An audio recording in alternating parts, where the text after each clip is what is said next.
গ্রামের মসজিদে সংলগ্ন হেফজখানায় কয়েকটি মাসুম বাচ্চা দুলে দুলে কোরআন শরীফ মুখস্থ করছিল। হৃদয়ের সুরক্ষিত ফলকে উৎকীর্ণ করছিল কালামে ইলাহির এক একটি আয়াত। হঠাৎ করে এই গ্রামে অতর্কিত আক্রমণ চালালো সোভিয়েত দখলদার নাস্তিক হায়াওয়ান লাল সেনারা।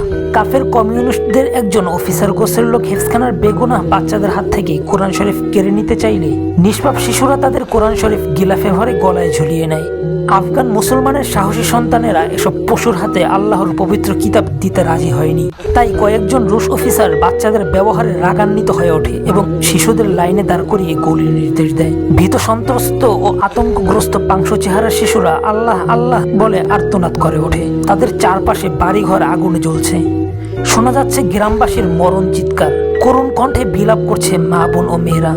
হাফেজ শিশুদের উপর ফায়ার করা হলে এরা সবাই মাটিতে লুটিয়ে পড়ল।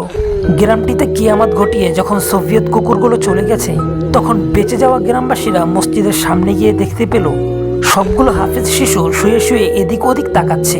পরিচিত মানুষদের দেখে তারা সবাই উঠে দাঁড়ালো। গ্রামবাসী তো অবাক, একটি শিশু মরেনি বা আহত হয়নি, গুলি এদের বুকে বিদ্ধ হয়নি।